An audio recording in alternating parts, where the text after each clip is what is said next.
Hi welcome back to my channel. ఈరోజు కథ శ్రీకృష్ణ పరిణయం 13వ భాగాన్ని వినేద్దాం. రుక్మిణి హాస్టల్లోకి వెళ్ళడం చూసి పార్థు చిన్నగా నవ్వుతూ కన్నానా అని తను పిలవడం గుర్తు చేసుకుంటూ తన ప్లేస్కి వెళ్తాడు. కరణ్ పార్థు రావడం చూసి రేయ్ అంతా ఓకేనా అని అడుగుతాడు. పార్థు నవ్వుతూ హా అని అంటాడు. ఏంట్రా ఫేస్ వెలిగిపోతుంది, మా సిస్టర్ ఏమైనా గిఫ్ట్ ఇచ్చిందా ఏంటి అని అడుగుతాడు కరణ్. పార్థు అని అంటాడు. కరణ్ ఆశ్చర్యంగా ఏంట్రా అప్పుడే మా సిస్టర్ని పడేసావా, నీకు అప్పుడే గిఫ్ట్ ఇచ్చే వరకు వచ్చిందని అడుగుతాడు. పార్థు అతని మీదకి పిల్లో విసిరి రేయ్ గిఫ్ట్ అంటే నువ్వు అనుకునేది కాదురా, తను నన్ను కన్నా అని పిలిచింది, అందుకే నేను ఇంత హ్యాపీగా ఫీల్ అవుతున్నాను అని అంటాడు.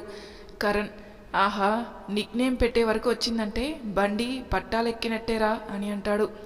నేను అదే అనుకుంటున్నానురా, ఈ సెమ్ అయిపోయి మనం హాలిడేస్కి వెళ్ళేలోపు తనతో నేను నిన్ను ప్రేమిస్తున్నాను అని చెప్పించుకోవాలి అని అంటాడు. తప్పకుండా అవుతుందిలేరా, తను నిన్ను కన్నా అని పిలిచిందంటేనే తనలో కూడా ఏదో మూల నీ మీద ఇష్టం ఏర్పడింది, అది పూర్తిగా బయటికి రావడానికి పెద్ద టైం పట్టదులే అని నవ్వుతూ అంటాడు కరణ్. పార్థు నేను ఆ టైం కోసమే వెయిటింగ్ రా అని బెడ్ మీద పడిపోయి రుక్మిణి గురించి ఆలోచిస్తూ ఉంటాడు. రుక్మిణి హాస్టల్లోకి వెళ్తూ నేను ఎందుకు అతన్ని కన్నా అని పిలిచాను, అలా ఎందుకు పిలవాలని అనిపించింది, నేను అతని విషయంలో జాగ్రత్తగా ఉండాలి అని అనుకుంటూ తన రూమ్లోకి వెళ్తుంది. తను వెళ్ళేసరికి మహిమ ఫోన్ చూస్తూ ఉంటుంది. మహిమ రుక్మిణిని చూసి ఏంటే ఇంత లేట్ అయింది అని అడిగింది. కొన్ని వస్తువులు తెచ్చుకునేది ఉంది, అందుకే అవన్నీ తీసుకునేసరికి లేట్ అయింది అని అంటుంది రుక్మిణి. నాకు కూడా చెప్పి ఉంటే నేను తోడు వచ్చేదాన్ని కదా అని అంటుంది మహిమ. పార్థు గారు తోడుగా ఉన్నారు లేవే, అందుకే నేను నిన్ను ఇబ్బంది పెట్టలేదు అని అంటుంది రుక్మిణి. ఓ ఆయన వచ్చారా అని ఆశ్చర్యంగా అడిగింది మహిమ. రుక్మిణి హా అని వాళ్ళ మధ్య జరిగిన ప్రతి సంఘటన చెబుతుంది. వాట్, ఆయన్ని కన్నా అని పిలిచావా అని అడుగుతుంది మహిమ. హా అవును, కానీ నేను కావాలని పిలవలేదు, సడన్గా నా నోటి నుండి వచ్చేసింది అని అంటుంది రుక్మిణి. మహిమ ఆమె కళ్ళల్లోకి చూస్తూ నీకు పార్థు సార్ మీద ఏమైనా ఫీలింగ్స్ వచ్చాయా అని అడుగుతుంది. చచా, నేను ఆయన గురించి తెలుసుకోవాలని మాత్రమే అనుకుంటున్నాను అని అంటుంది రుక్మిణి.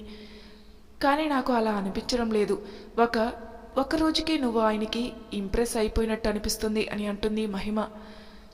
ఆయనకి అంత సీన్ లేదు, నాకు నచ్చాలి అంటే మా బావలా ఉండాలి, కానీ ఇతనికి మా బావకి పూర్తిగా విరుద్ధంగా ఉంటాడు అని కళ్ళు తిప్పుతూ అంటుంది రుక్మిణి. మీ బావ అని అయోమయంగా చూస్తూ అడుగుతుంది మహిమ.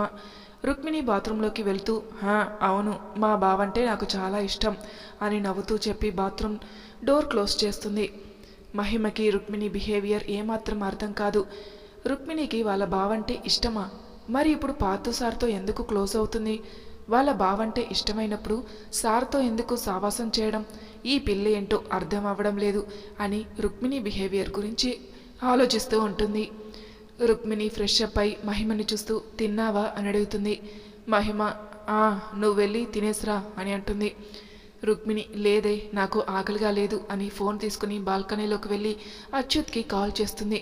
సత్యకి తినిపిస్తున్న అచ్యుత్ రుక్మిణికి కాల్ చేయడం చూసి నవ్వుతూ లిఫ్ట్ చేసి స్పీకర్ ఆన్ చేస్తాడు.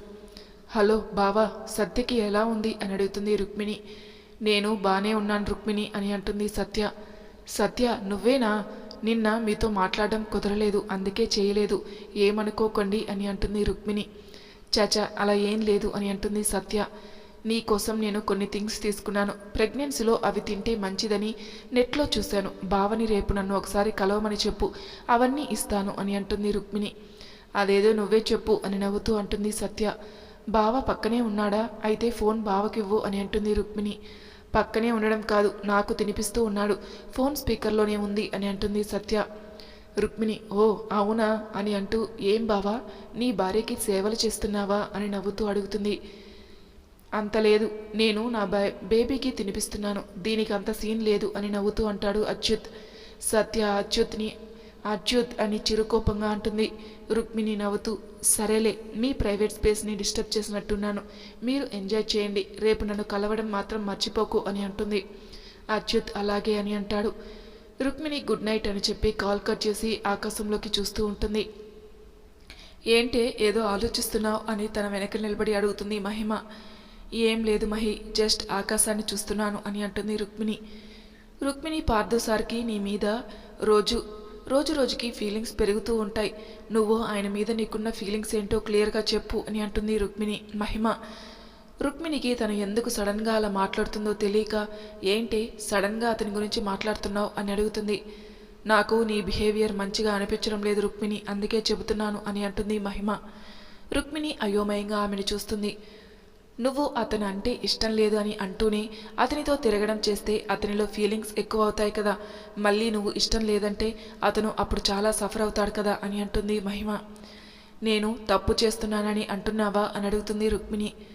మహిమ రుక్మిణి చుట్టూ చేతులు వేసి, నువ్వు తప్పు చేస్తున్నావని చెప్పడం లేదు, కానీ నీకు అతని మీద ఎలాంటి ఫీలింగ్స్ లేకపోతే మాత్రం అతను తర్వాత చాలా నష్టపోతాడు. ఇద్దరూ బాగుండాలని అనుకుంటున్నాను కాబట్టి నీతో ఇలా చెబుతున్నాను, నువ్వే ఆలోచించు అని చెప్పి రూంలోకి వెళ్తుంది మహిమ. రుక్మిణి పార్థు గురించి ఆలోచనలో పడుతుంది. అతని కళ్ళల్లో నాకు ప్రేమ కనిపిస్తుంది, కానీ అతనిని నేను ప్రేమించాలని అనుకోవడం లేదు, ఎందుకంటే అతని కోపాన్ని నేను భరించలేను.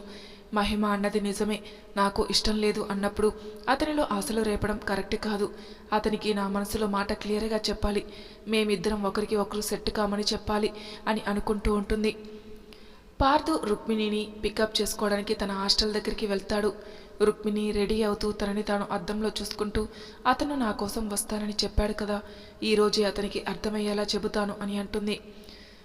తను అలా రెడీ అవుతూ ఉండగానే తనకి ఏవో గట్టిగా సౌండ్స్ వినిపించాయి. తను ఏమైందో అని అనుకుంటూ ఫాస్ట్గా హాస్టల్ బయటికి వస్తుంది. వాళ్ళ హాస్టల్ బయట ఎవరో గొడవ పడుతున్నట్టు అనిపిస్తే అక్కడికి వెళ్తుంది. తన హాస్టల్ వాళ్ళందరూ అక్కడ గుమిగూడి ఉన్నారు. గొడవ ఏంటా అని తొంగి చూస్తున్న రుక్మిణికి పార్థు ఎవరినో కొట్టడం కనిపించింది. ఇతనేంటి ఎవరినో కొడుతున్నాడని అనుకుంటూ కాస్త ముందుకు వెళ్తూ చూసినా తనకి రోజు తనని దారిలో ఏడిపించే ఇద్దరు అబ్బాయిలు కనిపించారు. వాళ్ళ మొహం మొత్తం రక్తంతో నిండిపోయింది. వాళ్ళని అలా కొడుతుంటే అతనిని ఆపడానికి ఎవరూ సాహసం చేయడం లేదు. అతను ప్రళయకాల రుద్రుల్లా కనిపిస్తూ ఉన్నాడు. కోపం వల్ల అతని కళ్ళు ఎర్రగా అయ్యాయి. మహిమ తన పక్కకి వచ్చి, రుక్మిణి ఇందుకే నేను నిన్ను జాగ్రత్తగా ఉండమని చెప్పింది అని భయంతో అంటుంది. రుక్మిణి భయంగా మహిమ వైపు చూస్తూ, అతను ఎందుకు అలా కొడుతున్నాడు అని అడిగింది.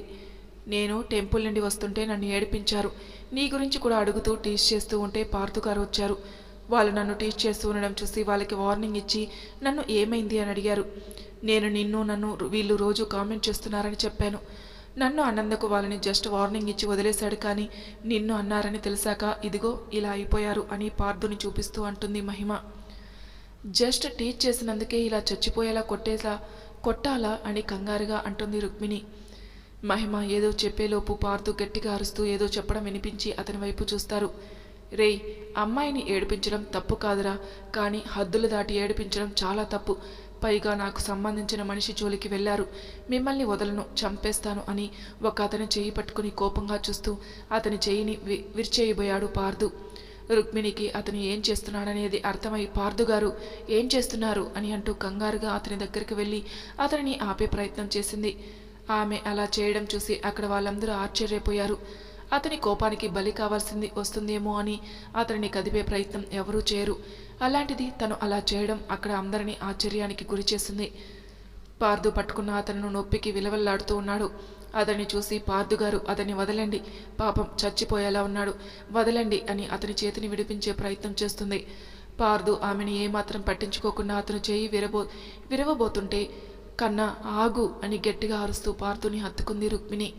ఆమె హత్తుకున్న 2 క్షణాలకు అతని చేతిని వదిలేశాడు పార్థు. రుక్మిణి కంగారు పడుతూ అతనిని అలాగే హత్తుకొని, కన్నా ఆగు, ప్లీజ్ కంట్రోల్ యువర్ సెల్ఫ్, కోపం వద్దు కన్నా, కోపం వద్దు అని అతని వెన్ను నిమురుతూ ఉంటుంది. పార్థు కాసేపటికి నార్మల్ అయి రుక్మిణి వైపు చూశాడు. రుక్మిణి కళ్ళల్లో నుండి నీళ్లు జారుతూ అతని షర్టుని తడిపేస్తూ ఉండడం చూసి ఆమెని కాస్త దూరం జరిపాడు. పార్థు ఆమె కన్నీళ్లను తుడుస్తూ, నాకు కోపం వస్తే ఇలానే ఉంటుంది అని అంటాడు. మరీ ఇంత దారుణంగా ఉంటుందా అని వణుకుతున్న గొంతుతో అడుగుతుంది రుక్మిణి.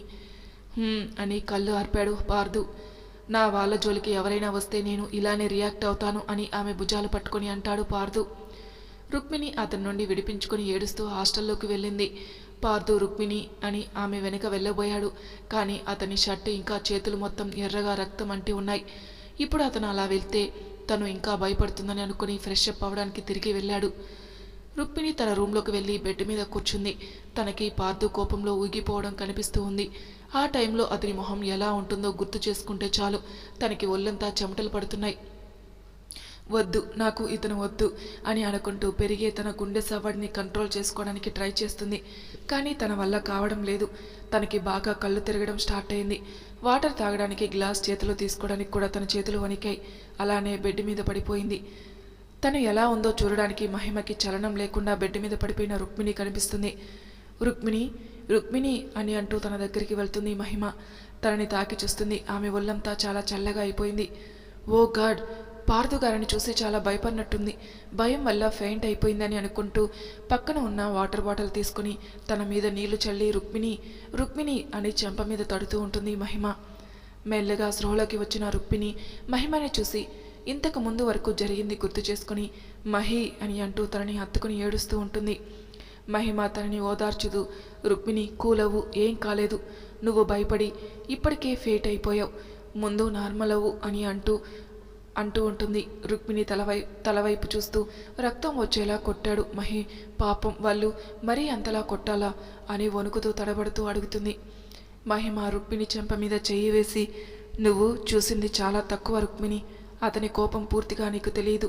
శివుడు మూడో కన్ను ఎంత పవర్ఫుల్గా ఉంటుందో అతని కోపం కూడా అంతే పవర్ఫుల్గా ఉంటుంది అని మెల్లగా చెప్తుంది. రుక్మిణి భయంగా మహిమను చూస్తూ ఉంటుంది. మహిమ సరేలే, అతని గురించి ఎందుకు కానీ నువ్వు ముందు వాటర్ తాగు అని వాటర్ ఇస్తుంది. రుక్మిణి మెల్లిగా వాటర్ తాగుతుంది.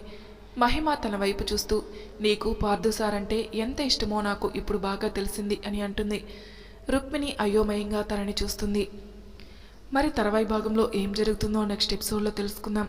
అంతవరకు నా ఛానల్ని సబ్స్క్రైబ్ చేయని వాళ్ళు ప్లీజ్ సబ్స్క్రైబ్ చేసుకోండి, లైక్ చేసి షేర్ చేయండి. మీ అభిప్రాయాలను నాకు కామెంట్ రూపంలో తెలియజేయండి. Thank you for listening.